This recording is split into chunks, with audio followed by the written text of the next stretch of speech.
Hello everyone, it's History Nuggets, and today we are going to be talking about the Peloponnesian War, the war that would end Athens' dominance in Greece.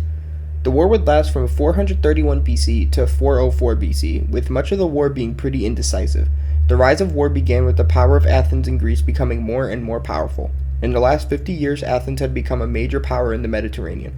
After beating the Persians in 4080 BC, Athens would become an empire, dominating other city-states as well as the Persians for many years. The Peloponnesian states, however, led mainly by Sparta, did not appreciate the rising Athens superpower. They warned Athens not to build massive border walls, which was rejected, leading to major distaste for Athens.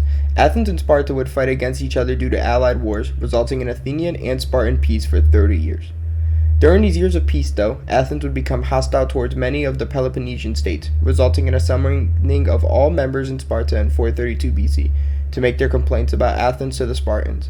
Athens would declare to eliminate all of Sparta's history as well as to threaten to give Persian credit to military victories, resulting in Sparta declaring war despite Archimedes II of Sparta not actually wanting it.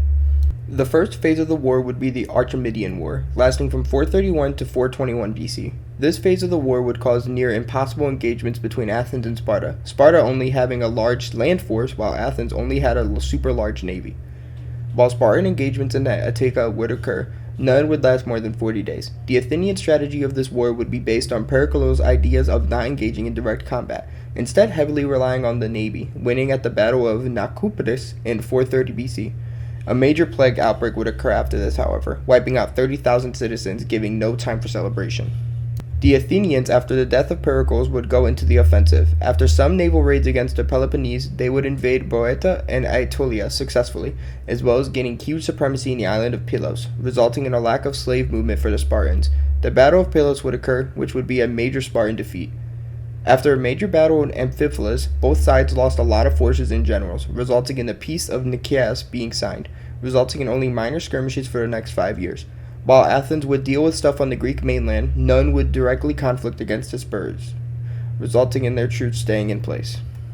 After this began the Sicilian expedition, where Athens would assist Sicily against Syracuse, who were friends with Sparta. Athens would send over 5,000 infantry and over 100 ships to the Italian peninsula, but would not utilize their army, resulting in Sparta sending over Gylippus to Sicily, raising a super large army and going on a major campaign of defeating Athens. After a massive sea battle, Athens was defeated, resulting in their evacuation from Italy.